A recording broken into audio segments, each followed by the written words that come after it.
Hello, my friend. If you've ever tried to learn English and felt that the words just wouldn't stay in your mind, this story is for you. Over the next 10 parts, we'll follow Evelyn, a young woman who once struggled with learning even the simplest English words, as she discovers a smarter, more natural way to grow her vocabulary. This isn't a lesson or a lecture. It's a journey. A story about curiosity, patience, small daily steps, and learning how to learn. When Evelyn first started studying English, she did what most learners do. She wrote long lists of words in her notebook: apple, chair, window. She repeated them over and over again, hoping they would stay in her memory. But when she tried to speak, her mind went completely blank. It wasn't that she didn't work hard, she just didn't feel connected to the words she was trying to remember. Then one day, her English teacher, Ms. Clara, said something that changed everything. She smiled and told her, "Words are not soldiers you memorize, they're friends you meet. You don't learn them all at once. You meet them, talk with them, and see them again until you know their soul." That simple sentence opened Evelyn's eyes. She realized that she didn't need to force words into her memory, she needed to experience them. From that day, she began to notice English everywhere, in songs she loved, in movie subtitles, on menus, in jokes and memes online. Every word became a tiny story, something alive and meaningful. This story is about how Evelyn changed the way she learned, and how you can do the same. You'll see how she created habits that made new words unforgettable, how she used reading, listening, and conversation to make English a part of her everyday life, and how she discovered that success in language learning doesn't come from pressure, but from understanding. By the end of this story, you won't just know Evelyn's experience, you'll have a clear, gentle path to follow yourself. So, take a deep breath. Relax. Maybe grab a warm cup of tea or coffee. And let's begin this journey, not to study English, but to live it, word by word, story by story. When Evelyn first began learning English, she believed that vocabulary was a mountain she simply had to climb, one word at a time. Her teacher had given her a long list of the most common English words: apple, book, table, love, smile, city, hope. It looked simple enough. She bought a small blue notebook, decorated the cover with stickers, and wrote, "My English words," on the front page. Every evening, she sat at her desk after dinner, repeating each word softly to herself, as if whispering a spell. Apple. Table. Smile. She believed that if she said them enough times, they would become a part of her. At first, it felt like progress. She memorized 10 words, then 20, then 50. She proudly showed her notebook to her older brother, who smiled and said, "That's a lot of words, Evelyn. You're getting good." But a few days later, when a tourist asked her in the park, "Excuse me, do you know where the nearest coffee shop is?" Evelyn froze. She understood the question, but her brain couldn't find the right English words to answer. She wanted to say, "Yes, go straight and turn left," but the words wouldn't come. It was as if the whole list she had memorized had vanished into thin air. That night she sat in front of her notebook, staring at the pages full of words. They looked like strangers, familiar, but distant. She realized she could recognize them on paper but couldn't use them in real life. Still, she didn't give up. She thought maybe she just needed to study harder. So she wrote even more lists. Verbs, adjectives, phrases, hundreds of them. She highlighted them in bright colors, added translations, and even tested herself. But nothing really changed. The next time she spoke to someone, she still forgot. She began to feel tired and disappointed. "How can I know so many words?" she thought, "and still not speak?" One day, after class, she went to see Ms. Clara. She told her everything: how she spent hours memorizing words, how she felt smart while writing them down but helpless when speaking. Ms. Clara listened quietly, smiling softly. Then she said, "Evelyn, tell me, when you meet a new person, how do you remember them?" Evelyn thought for a moment. "I look at their face, maybe their eyes or smile. I remember how they make me feel." "Exactly," said Ms. Clara. "Words are like people. You can't remember them just by looking at their names. You have to notice how they sound, where they live, who their friends are, and how they make you feel. That idea surprised Evelyn. So I should treat words like people? Ms. Clara nodded. Yes. Don't memorize them, meet them. Use them. See them in different situations. The more often you meet them, the stronger your friendship becomes. Evelyn smiled politely, but she didn't fully understand. How could she meet a word? What did that even mean? That evening, she decided to experiment.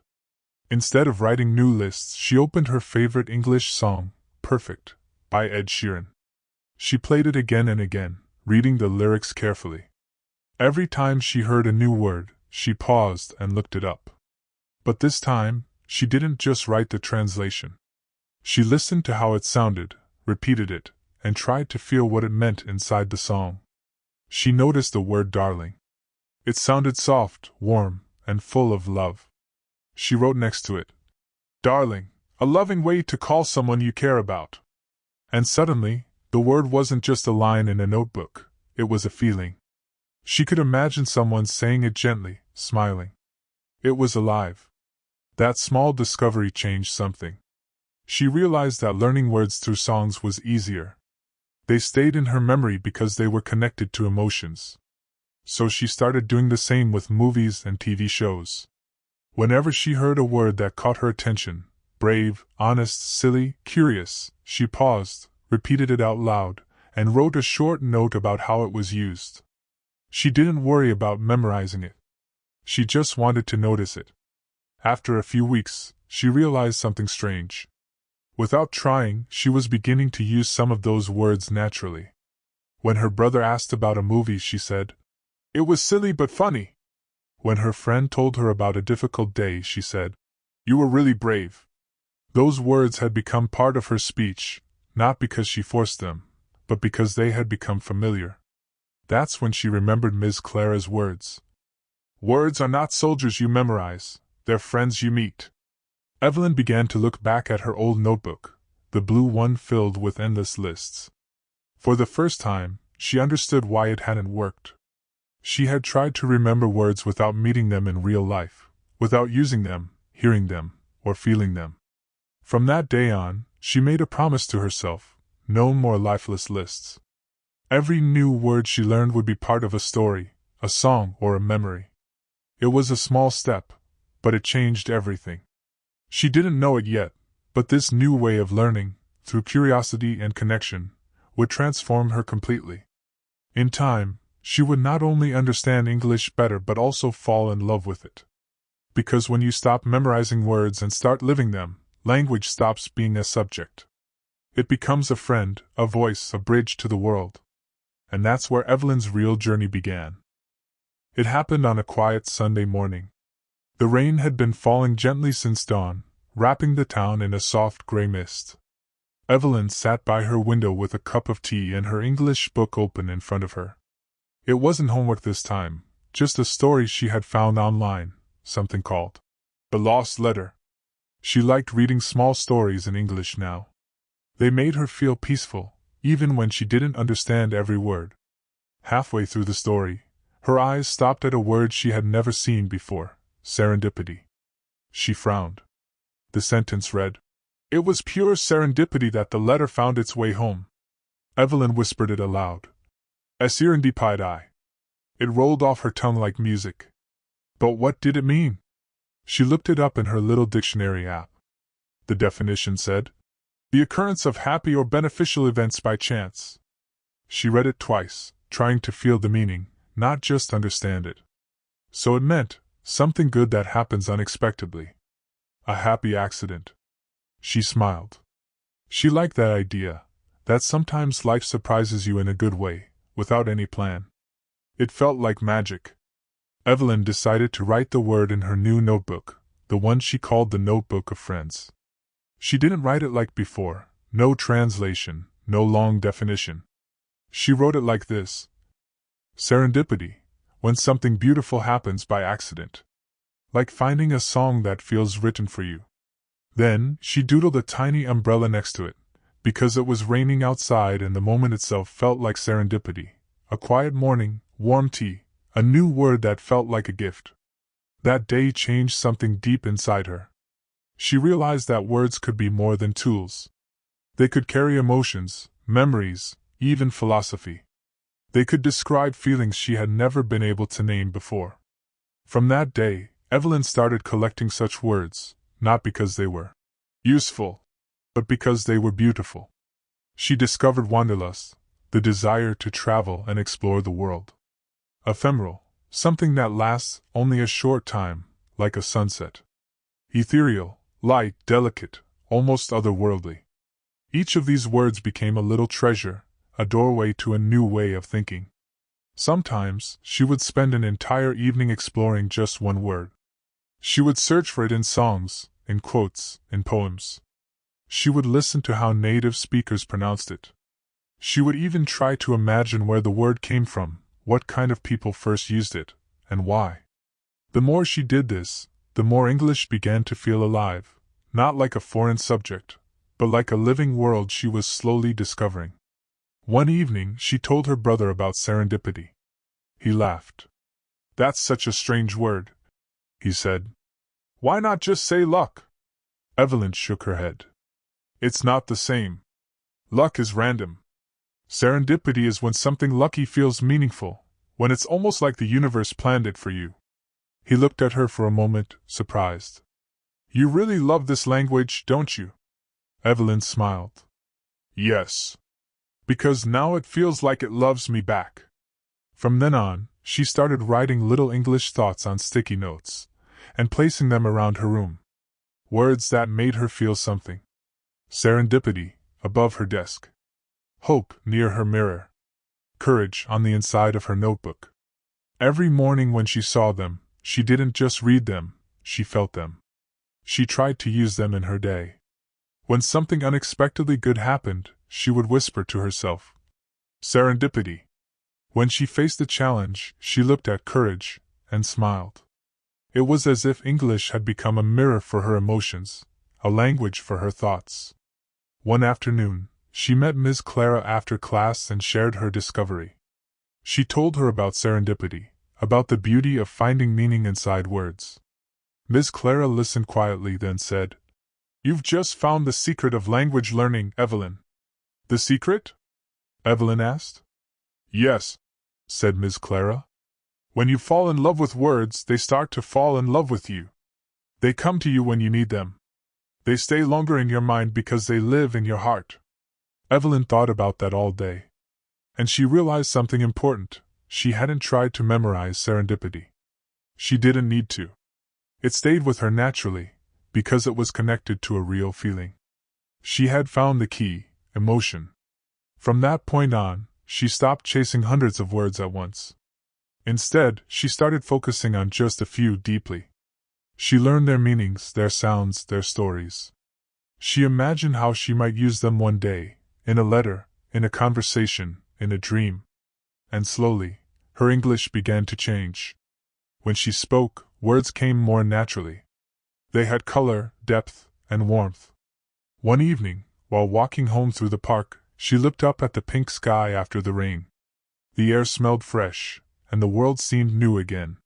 She whispered softly to herself, "Serendipity." And for the first time, she didn't feel like a student learning English.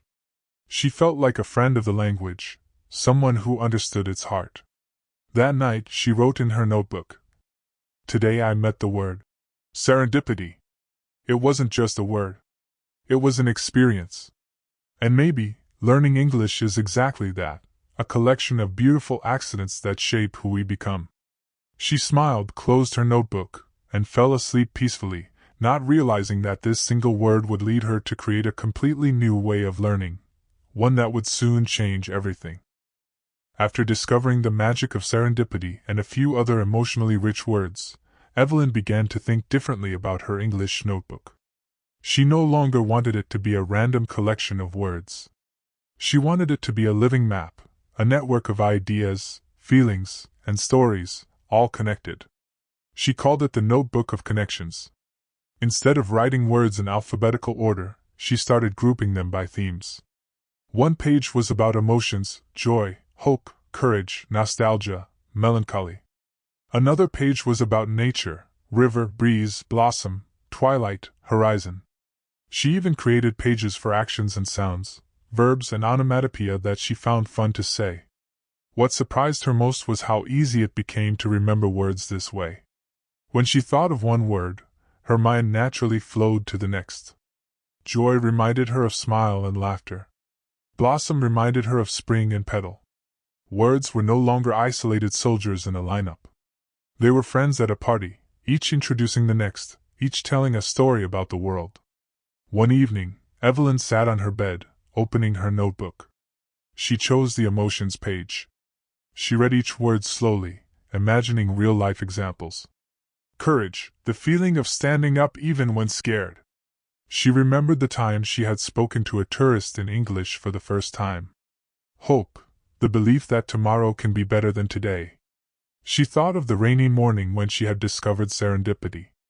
Joy, the simple smile on my brother's face when I told him about a new word. She realized something important. Connecting words with stories and experiences made them unforgettable. Unlike the old days, when she wrote endless lists without feeling, now each word had a home in her memory. The notebook also became a playground for her creativity. Sometimes she would draw small sketches next to words. A sun beside hope, a small umbrella beside serendipity, a laughing face beside joy. Visual associations made the words stick in her mind. She began to notice subtle patterns too.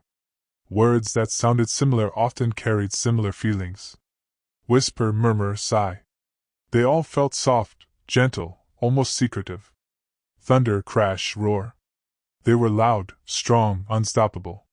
Evelyn started using her notebook in a new way. Instead of reviewing lists passively, she created little word stories. She would pick 5 or 6 words from different pages and invent a tiny scenario using them. One day she wrote, "The blossom fell softly as I whispered a wish. Courage and hope guided me through the twilight." Reading it aloud, she realized she could use these words naturally in sentences now. It wasn't just about remembering anymore. It was about experiencing words in context, linking them to each other and to her life. Her brain no longer needed to struggle to recall a word randomly. It traveled along pathways she had created, from one connected idea to the next. The notebook also became a bridge to her social life. One afternoon, she shared some of her word stories with her friend Lily. They laughed together at the small adventures Evelyn invented using words like silly, wanderlust, and serendipity. Her words sparked conversations, and she noticed that using vocabulary in real situations strengthened her memory even more. Evelyn realized another important thing: learning words this way was not tiring. She wasn't forcing herself to memorize, she was exploring, playing, and telling stories. She could spend hours in her notebook without feeling overwhelmed because it felt like a hobby, not homework. The notebook also encouraged reflection. Sometimes she would look back and see how her understanding of words had deepened. Words she once barely remembered now carried rich meaning, emotion, and context. Hope no longer felt abstract. It was tied to moments of her own life. Courage wasn't just a definition. It was her walking to a cafe and speaking English to a stranger for the first time. By connecting words to each other, to stories, and to feelings, Evelyn began to see patterns in language she had never noticed before. She understood that words were not isolated. They lived in clusters, linked by meaning, sound, emotion, and context. And the more connections she made, the easier learning became. Her confidence grew too. She no longer feared forgetting words. She knew that even if a word slipped from her mind temporarily, she had a web of connections ready to bring it back. The notebook of connections had transformed from a simple notebook into a personal atlas of language, a guide for navigating English with curiosity and joy. That evening, as she closed the notebook, Evelyn felt a quiet sense of triumph. She hadn't just learned words, she had discovered a method, a way to meet them, understand them, and make them her own. And she knew that this was only the beginning. There were still countless words to discover, countless connections to make, countless stories to write. But for the first time, she felt ready. The notebook had shown her that learning vocabulary wasn't a battle to be fought. It was a journey to be lived, step by step, word by word. Evelyn placed her notebook on her bedside table, opened it to a blank page, and wrote a simple note. "Tomorrow, I will meet new words, and they will feel like old friends." And in that moment, she realized something extraordinary. Vocabulary wasn't just a skill to acquire. It was a world to explore. After weeks of exploring her notebook of connections, Evelyn began to notice something she had previously overlooked: the way words sound. Up until now, she had focused mostly on meanings, spellings, and connections. But English was not only a visual language, written on paper, it was also music, rhythm, and sound. One morning, she was listening to a podcast while walking through the park. The host said the word, serene, softly, letting it flow over the microphone like a gentle breeze. Evelyn paused and repeated it aloud. Serene, serene. The word felt calm and soft in her mouth, almost like a sigh. And suddenly it didn't just have a meaning, it had a sensation. She could feel it. That was when she realized how much she had been missing. Words were not just labels for things, they were experiences. They had weight, tone, and vibration. Some words were hard, strong, and bold: crash, thunder, roar. Others were soft, light, and delicate: whisper, flutter, shimmer. Listening to them, speaking them, even feeling the rhythm of each word, made them come alive. From that day, Evelyn began experimenting with sound. She listened to English songs, podcasts, and speeches not just to understand the meaning, but to notice the melody of words. She repeated them, sometimes slowly, sometimes quickly, trying to match the natural rhythm of a native speaker. She discovered that when she pronounced words correctly and felt their flow, they stuck in her memory much longer. One evening, she listened to a poem read aloud online. Each word seemed to dance with the next, forming patterns she could almost see. She tried reading it aloud, emphasizing certain words, letting her voice rise and fall. It was almost like playing a musical instrument. She realized that practicing pronunciation wasn't about perfection. It was about feeling the word in her mouth and letting it resonate inside her. She started to make small habits out of it. Every morning before her studies, she would read a short poem, repeat a few lines from a song, or mimic a phrase from a movie. She didn't worry about every single word. She focused on the sound, the flow, and the feeling. Words that were difficult to pronounce became familiar because she met them with her voice. Evelyn also noticed how listening to native speakers helped her internalize not just individual words, but patterns of speech. Certain phrases, "How's it going?" or "I can't wait," were like little musical motifs. By hearing them often, she began using them naturally. It was no longer memorization, it was absorption. She realized another important lesson: emotion amplified sound. Words spoken with feeling, happiness, curiosity, excitement, were easier to remember. When she said, "Wonderful!" with joy, it stuck. When she whispered, "Mysterious," slowly, savoring each syllable, it lingered in her mind. One rainy afternoon, she tried a new experiment. She recorded herself reading a short story in English. Then she played it back and listened carefully. She noticed which words felt smooth, which tripped her up, and which words carried emotion. She repeated them, imitating her own voice and the natural rhythm she had learned from native speakers. She felt proud. This wasn't studying. This was performing, playing, experiencing English.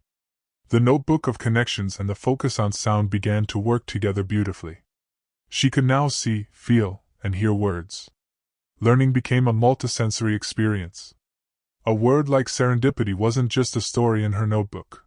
It was a melody she could repeat, a feeling she could touch, and a concept she could understand. Evelyn noticed that this method also helped her in conversation.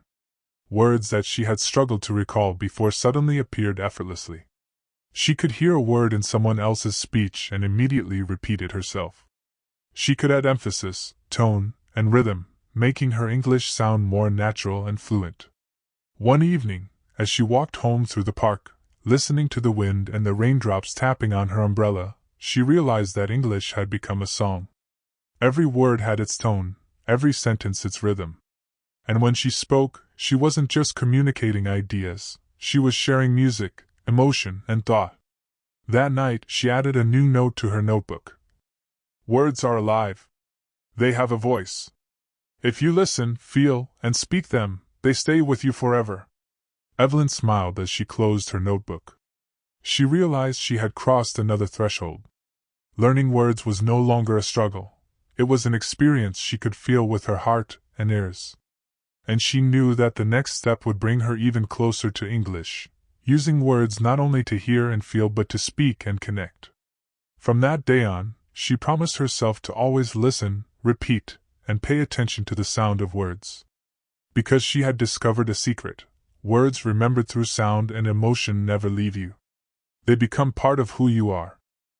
After weeks of exploring her notebook, listening to words, and feeling their rhythm, Evelyn realized there was something missing. She could recognize words, understand their meaning, even feel their sound.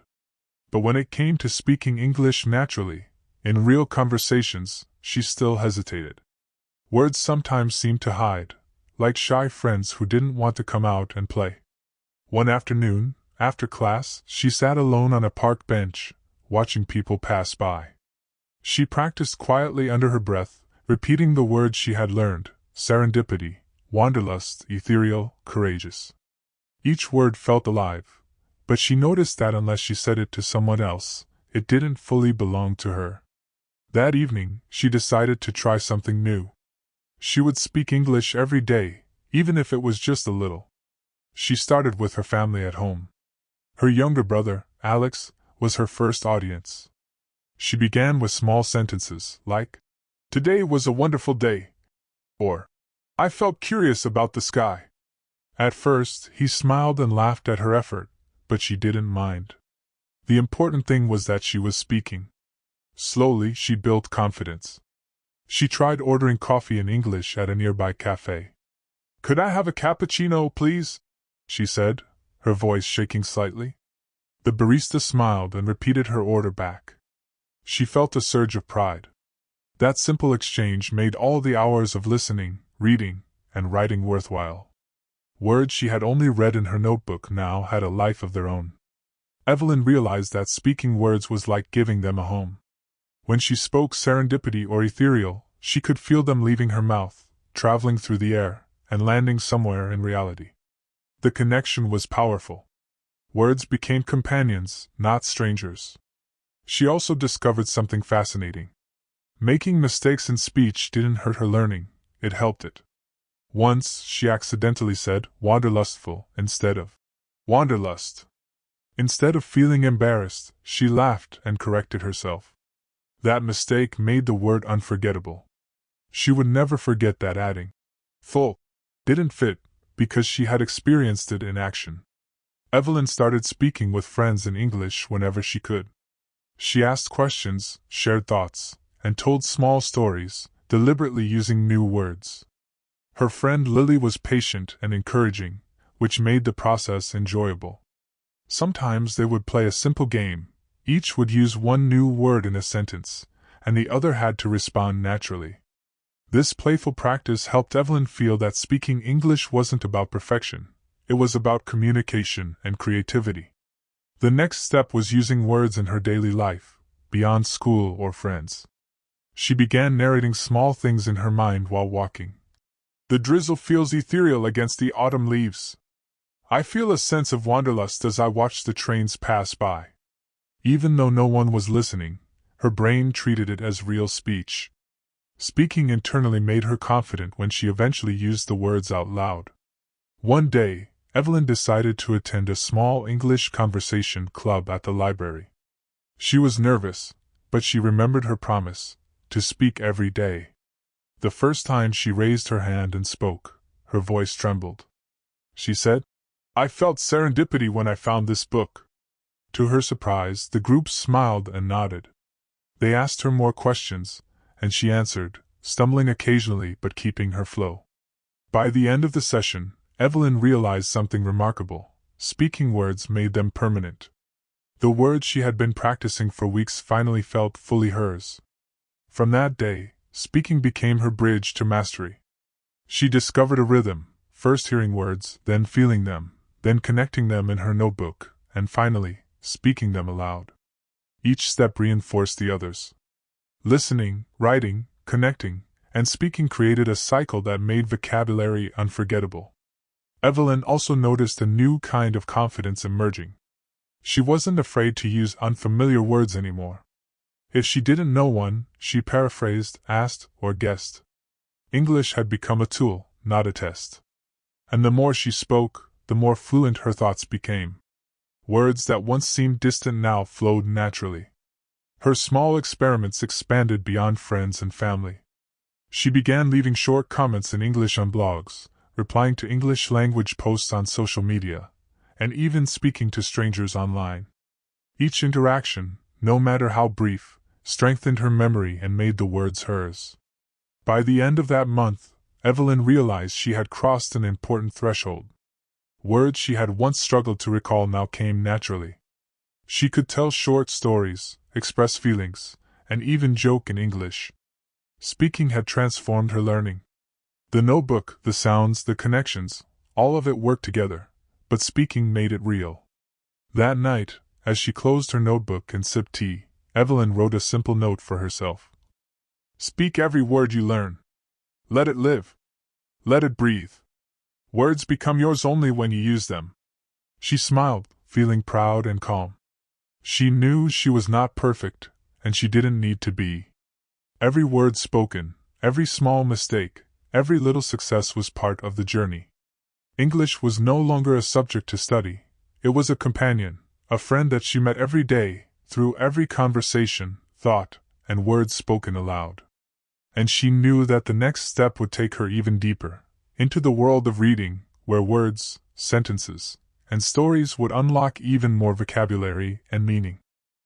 After discovering the power of speaking words aloud, Evelyn realized there was another door she hadn't fully opened: reading. She had always liked reading in her native language, but reading in English had often felt slow and frustrating. Words she didn't know appeared too often, and sentences sometimes seemed like puzzles she couldn't solve. But now, with the methods she had discovered, connecting, listening, speaking, reading took on a whole new meaning.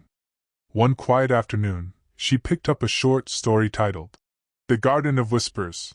The cover was simple, with a soft green illustration of a garden. She opened the first page and started reading.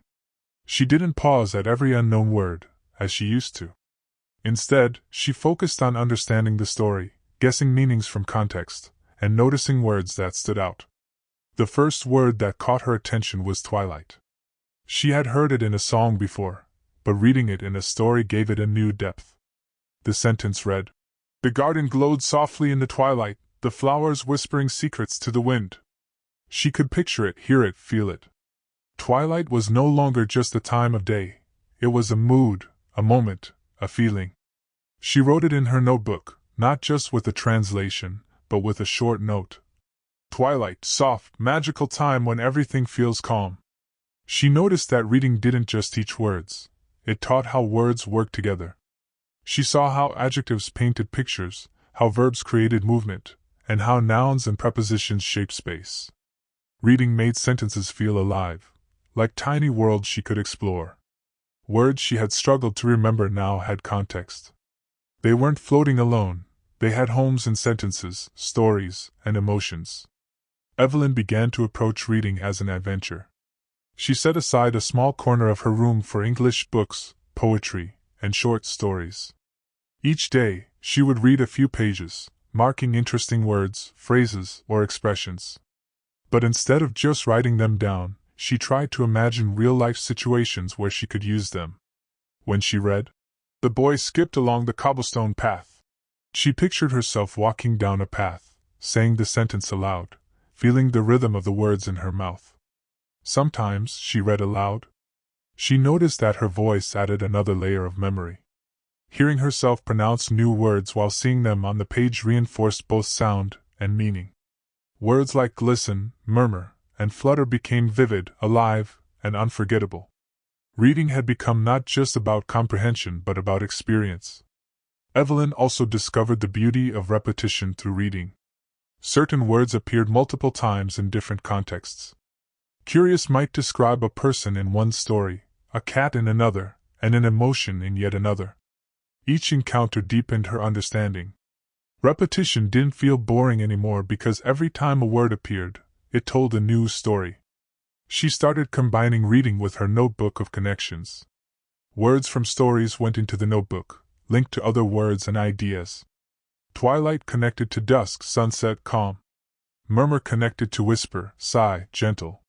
This system made learning words almost effortless. Her vocabulary was no longer a list to memorize.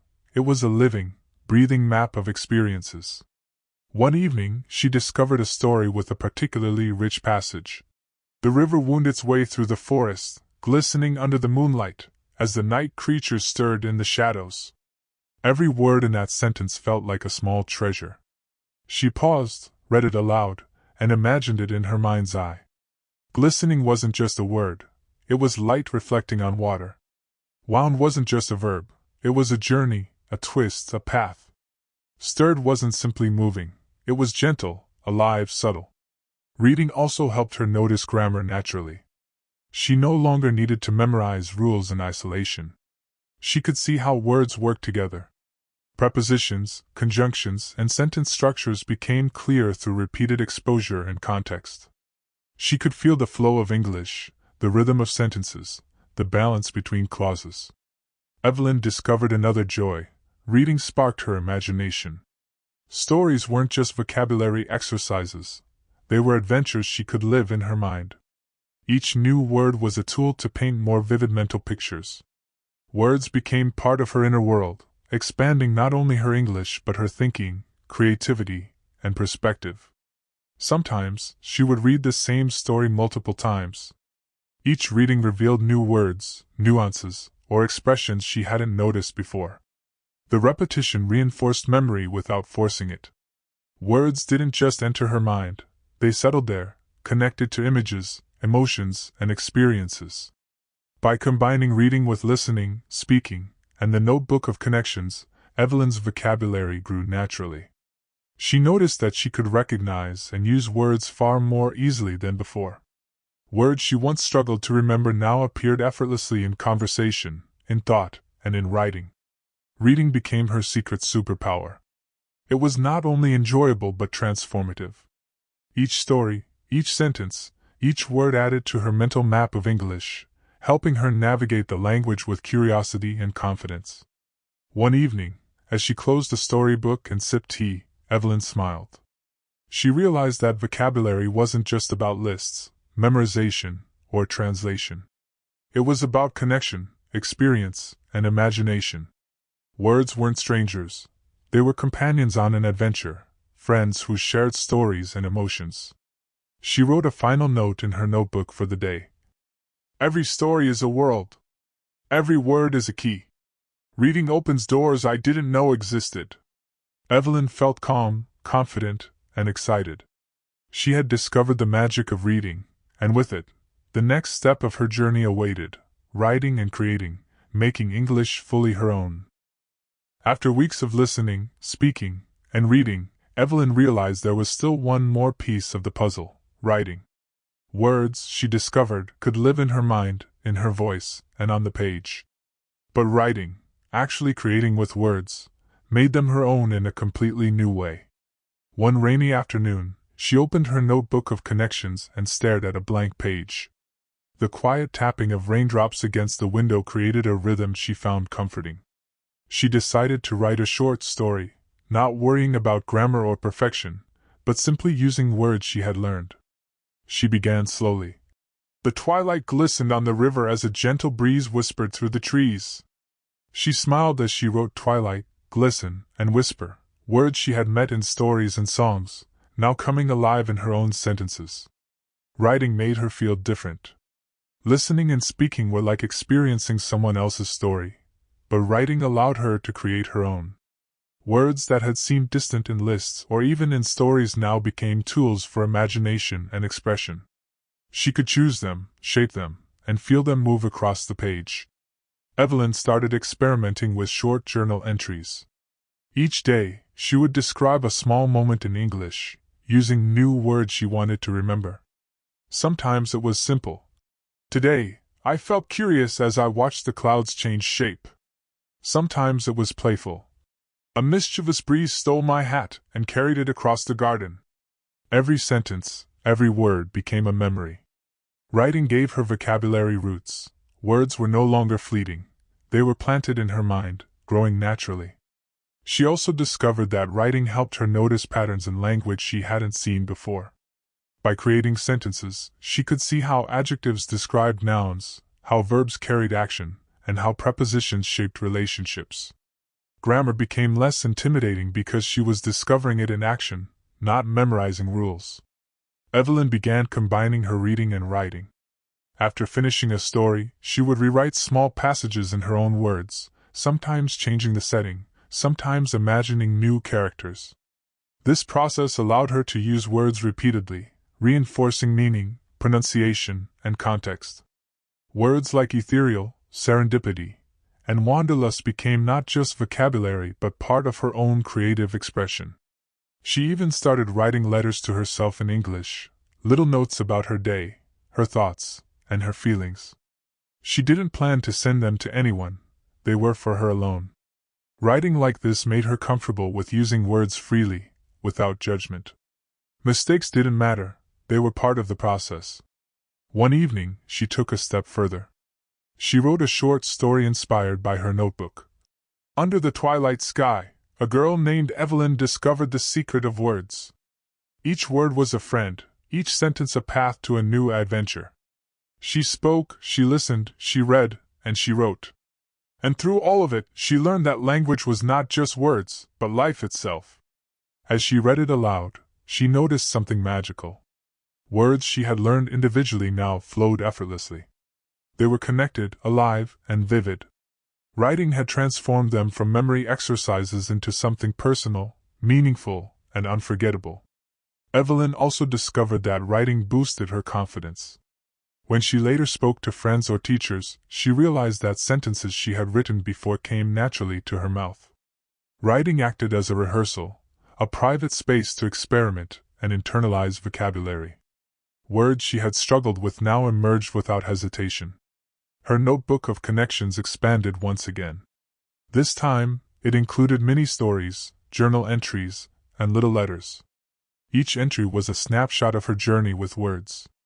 She could flip through the pages and see how far she had come, how her vocabulary had grown, and how her relationship with English had deepened. Writing also gave her a sense of ownership. She realized that words were no longer borrowed from books, songs, or teachers. They were hers. She could shape them, mix them, and create new expressions. Vocabulary was no longer a task or a challenge. It was a playground, a canvas, a tool to explore her thoughts and emotions. By the end of the month, Evelyn had discovered a full circle. She had started with memorization, which didn't work. Then she met words, connected them, listened to them, spoke them, read them, and finally wrote them. Each step reinforced the last. Each word she wrote became a living memory. She closed her notebook that night, feeling a sense of calm pride. She wrote one last note for the day. Writing is the bridge that carries words from my mind to my heart. When I write, words become me. Evelyn understood something profound. Language was not just learned, it was lived. And writing, she realized, was the final key that made words truly hers. By now, Evelyn had traveled far in her journey with English. She had discovered the magic of words, connected them in her notebook, listened to their sounds, spoken them aloud, read them in stories, and written them into life. Each step had strengthened her understanding, confidence, and joy. But she knew there was one more level, truly living the words. Living words meant more than memorizing, repeating, or even using them occasionally. It meant letting them become part of her thinking, her imagination, and her daily experiences.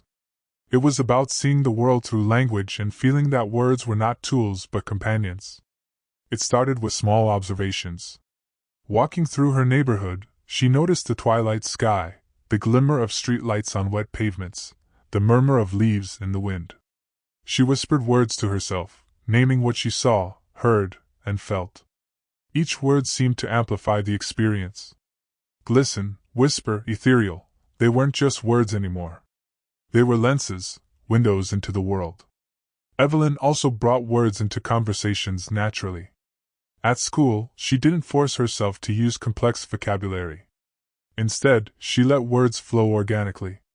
When she described a story she had read, she added expressions she loved. The garden looked so ethereal in the moonlight. When she told a friend about her weekend, she sprinkled in words like serendipity and wanderlust, and watched as her friends leaned in, curious and impressed. Words were no longer foreign. They were living, breathing extensions of her personality. She also began teaching herself subtly. If she learned a new word from a podcast or a book, she tried it in multiple ways throughout the day. Sometimes she used it in thought, sometimes in speech, sometimes in short notes. For example, when she discovered luminous, she would say, "That lamp is luminous," while observing a glowing street light, or write in her notebook, "Luminous, shining brightly, like hope in darkness." Using words in varied contexts made them flexible, familiar, and unforgettable. Evelyn realized that living words wasn't just about being correct, it was about feeling them. Emotions were the bridge between words and memory. Serendipity wasn't just a definition in her notebook, it was the feeling of finding a perfectly timed smile from a friend. Courage wasn't a noun on a page, it was standing up in class to read aloud, even when her heart raced. Words became stories, feelings, and experiences intertwined. She also discovered the joy of sharing words with others. She created little challenges with Lily. Each would teach the other a new word and use it in a creative sentence by the end of the day. They laughed at mistakes, celebrated successes, and explored language together. Vocabulary learning became social, fun, and alive. Words weren't just hers. They were part of shared experiences. Evelyn noticed another magical effect. Her thinking itself had changed. English words became tools for reflection and imagination. When she thought in English, her mind painted richer, more detailed pictures. Words like ephemeral or wanderlust allowed her to notice subtleties she might have overlooked. Thinking in English didn't feel forced. It felt like seeing the world with sharper, more colorful eyes. Her notebook, now filled with stories, notes, and connections, became her companion. She didn't just flip through it to review vocabulary. She opened it to experience language. Words jumped off the page, reminding her of moments she had lived, conversations she had had, and emotions she had felt. It was a living archive of her journey, proof that vocabulary could be more than memorization, it could be life itself. Even small, everyday tasks became opportunities to live words. Making tea became an exercise in description. The warm cup steamed in my hands, the aroma soothing and familiar. Walking her dog, she noticed the gentle rustle of leaves, the dappled sunlight, and whispered the words aloud. Life itself became a playground of language. Evelyn also embraced imperfection. She knew she would make mistakes, mispronouncing, misusing, or forgetting words occasionally, but that didn't stop her. Living words meant experimenting, exploring, and feeling comfortable with trial and error. Every mistake was part of the journey, every success a celebration. By living words, she realized she had achieved the most important milestone. Vocabulary was no longer something she studied, memorized, or chased. It was part of her thoughts, speech, emotions, and imagination. Words had become her friends, companions that enriched her experience of the world. That night, Evelyn sat by her window, looking at the twilight sky. She whispered softly to herself, "Serendipity, ethereal, luminous, courage." Each word carried memory, feeling, and life. She realized that learning English had never been about the words themselves. It had been about connecting, experiencing, and embracing life through them. She closed her notebook and wrote a final note for the evening. Words are alive. I live them, I feel them, I speak them. Learning English is not a task, it is life itself. Evelyn smiled, feeling calm, proud, and ready. She had discovered the true magic of vocabulary. Living the Words. Evelyn sat quietly at her desk, the warm glow of her lamp casting gentle shadows on the pages of her notebook of connections. Outside, the world was calm, the soft hum of evening life filtering through her window. She paused and reflected on the incredible journey she had taken over the past months, a journey that had begun with simple curiosity and had grown into a deep, personal adventure with words. She remembered the first day she had opened her notebook, writing down words she barely understood. The list had seemed endless, daunting, and lifeless. She had tried memorization, repetition, and rote learning, none of which had worked. Words had remained strangers, distant and fragile. But slowly, step by step, everything had changed. She recalled discovering the notebook of connections. Grouping words by themes, linking them to ideas, stories, and emotions, had transformed her memory.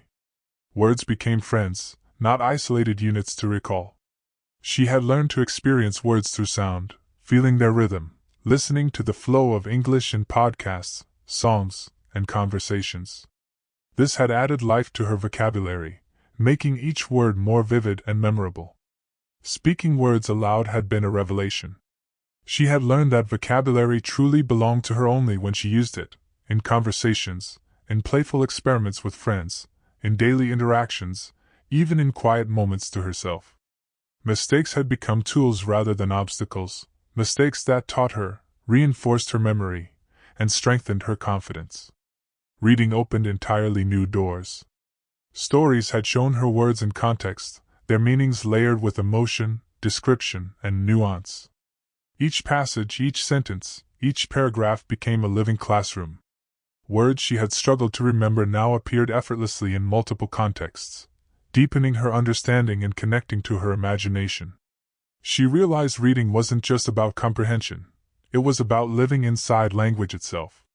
Writing completed the circle. Through writing, she could shape words, craft sentences, and express her thoughts. Vocabulary became personal and creative, no longer abstract or distant. She could play, experiment, reflect, and grow. Her notebook had evolved into a living archive of her journey, stories, mini-journals, notes, and observations, all proof that words could be experienced, shaped, and owned. Finally, she reached the stage of living the words. Evelyn noticed words in the world around her, in the sky, in the rustle of leaves, in laughter, and in silence. She named them, whispered them, felt them, and used them naturally in conversation and thought. Words were no longer tools for a test. They were companions in every moment of life. Vocabulary was no longer memorized. It was inhabited. Evelyn realized that mastery of words was not about perfection, endless memorization, or mechanical repetition. It was about connection, experience, and reflection. Each word she had learned had been strengthened through multiple senses, seeing it, hearing it, speaking it, reading it, and writing it. Each word had been tied to emotion, story, and context. Through this holistic approach, words became inseparable from her life. She thought about the key lessons she had discovered. Connect words to ideas and emotions. Vocabulary is easier to remember when it is linked to experiences and feelings. Listen and feel the sound of words. Pronunciation, rhythm, and tone create deep memory pathways. Speak actively. Words belong to you only when you use them in real situations. Read widely. Context, stories, and repetition embed words naturally. Write creatively. Writing transforms words from tools into personal expression. Live the words. Integrating vocabulary into everyday life makes it permanent and natural. Evelyn smiled as she ran her finger along the pages of her notebook. Each word was a friend, each story a memory, each sentence a lesson. She realized that learning vocabulary was not a linear task but a journey of exploration, creativity, and life itself. She had learned to embrace curiosity, make mistakes, and celebrate progress. She had discovered the joy of language, the thrill of expression, and the power of words to connect ideas, feelings, and people. As she closed her notebook for the night, Evelyn whispered softly to herself. Words are not just learned. They are lived, felt, spoken, read, and written. They are companions on the journey of life. And in that quiet moment, she understood that her journey with English was not over, it had only begun. Words would continue to guide her, inspire her, and open doors she had never imagined. She had learned not just how to expand her vocabulary, but how to make words part of her world, part of her thinking, and part of her life.